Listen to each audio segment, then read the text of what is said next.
Hi, everybody. Hi. Proverbs 4, verse 7. Wisdom is the principal thing.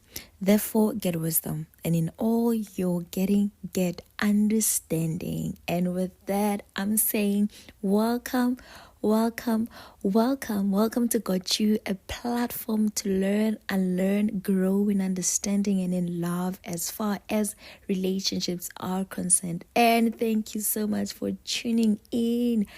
I'm so excited to be here. I hope you're so excited to be here with me. Whatever time zone you are in, this morning, this evening, this day, this noon, this month, this season, thank you so much for being here. And just for formalities, right? We are releasing episodes every Friday, 1 p.m. South African time. You can find us on YouTube, on Spotify, on Apple Podcast. You can literally find us any and every way. And in that note, don't forget to subscribe, to like, to share, to engage. Please engage, to follow. Do what you can do. Okay? Thank you. Well, today I want to talk about the importance of a person, right?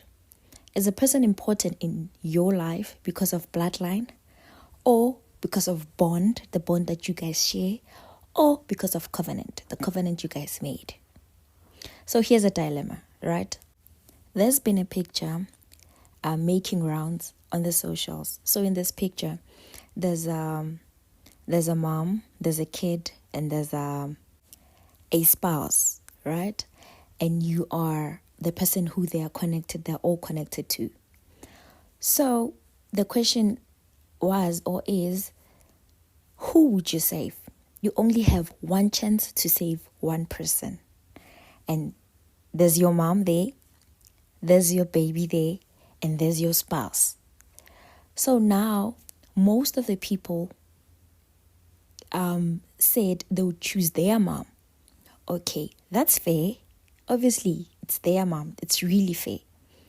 The reason behind that is because this woman gave birth to me. She gave me the life that I have. Had it not been for her, I would have not been here. Probably I would have not met my wife. I would have not my husband, or I would have not even have this baby. So I choose her. Okay, cool. Then there's a group that chooses their kids, right? And their reasoning is it's their blood. They bore them. Okay. And there's another group that chooses their spouse. And their reason is this is the person they covenanted themselves with.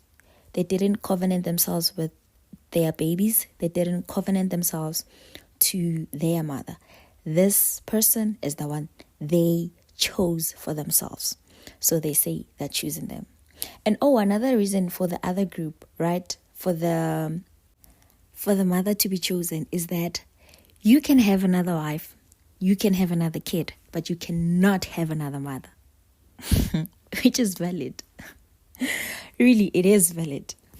Okay, right. So because we know that we can't compare the love one has for their mom, one has for their kid, and one has for their spouse. We can't do that because these people mean different things to you. So we can't compare their love. So we can't begin to say, yeah, you love this one more, you love this one less, Okay, we can't, because these are different kinds of love, right? Like your arrows, okay, not agape, but there's agape somewhere, right? The love of God. But you know what I mean? Okay, so we can't compare them. It's like a child in grade 1 and a child in grade 7. We can't compare them. They're in different classes, league, mindset, whatever. They're different. Cool. So now, I want to know, since we know we can't compare love, right? How then do we measure importance of people in our lives? Do we say, okay, because I covenanted myself to this person, guess what? They are the most important person, right? The religious people will say that. Ameni, amen. Or we say that, like I said previously, your mom gave birth to you, and your kids are your seeds, or depending on your gender, it's either they are your seed or they are the fruit of your womb. Okay, we get it. So now, and I'm not saying, right, that people should choose between their mom, spouse, and kids and all these people, but I'm saying sometimes the lines are really blurred, right? And people get to overstep, people get to be possessive over people, and so on and so forth. So when that happens, what do? Do you go with the first group that chooses their mom, or do you go with the second group which chooses their kids, or the third group which choose their spouse? And what is your reasoning behind your choice? Okay, another question: is it necessary for us to have a measurement stick to measure how important a person is? And also, if we don't have a measuring stick to measure that, how is that? How does that go about? Because honestly, we are not the same people. We are not of the same mind, and we know we are from different families. So people possess different mindset and potence, right? So they behave in a certain way and have their own demeanors and all that. Cool, we get that. But when that measuring stick is not there, then what happens if you find yourself in a situation where one needs to be put in place or in their place? How then do you do that as a person? And another thing, is bond more valuable or more important than blood? There's a say that says blood is thicker than water, right? And it's very spoken loudly and proudly. And I'm not talking about the deadbeats, right? And I'm talking about your extended families that don't partially exist. Though they are alive, we are not taking that away from them. We are not taking their breath away from them. It's just that in this matter, they don't feed. So let's say you have a very beautiful and strong tight bond with your mom, and you also have a very beautiful relationship with your spouse. And God forbid. How many times did I say that? Good. And the unexpected happens. And let's say, just to make it a bit better, it's gonna take unaliving one for one to live. And the both of them are in a very critical positions or points. Who then do you unalive to let the other live? And what is the reasoning behind that? Is it because of bond is stronger and has always been, or you choose the person you chose for yourself? And in these instances, it's a very a difficult situation, because these people mean the world to you. But in this case, oh please, pray, you don't find yourself in such situations. But if you do, what are you gonna do? Oh, and when I said the person you choose the person you chose, I mean your spouse, because it's the person you choose. The other people you don't choose. You don't choose your kids, you don't choose your mom. So, is there a system in place to allow us to be human? When I say that, I mean to express the love we have for the people in our lives separately, like differently. We don't love them the same. That's given. But then, is there a system that allows us to love the people in our lives differently? or separately. I don't know how to put it properly, but to love a person according to who they are in your life, or to love them according to the value they bring in your life, without being made to feel like an abomination. Abomination. Well, in all this, I've learned life is not as black and white as we think it is, hey? There's a lot going on, and there's just a lot of behind the scenes. It's just a lot. Is blood really thicker than water? Or is covenant higher than blood? That's another conversation, because that is not spoken a lot about, how covenant interrupts bloodlines. The whole hierarchy gets to be disrupted because of a person that you're not blood related with, but you are covenant related with. Anywho, this might be easy for Christian people, for people who understand the mandate of Christian marriages. Okay, that they might understand that the scripture in Genesis 2 verse 24 that says, "Therefore shall a man leave his father and his mother, and shall cleave unto his wife, and they shall be one flesh."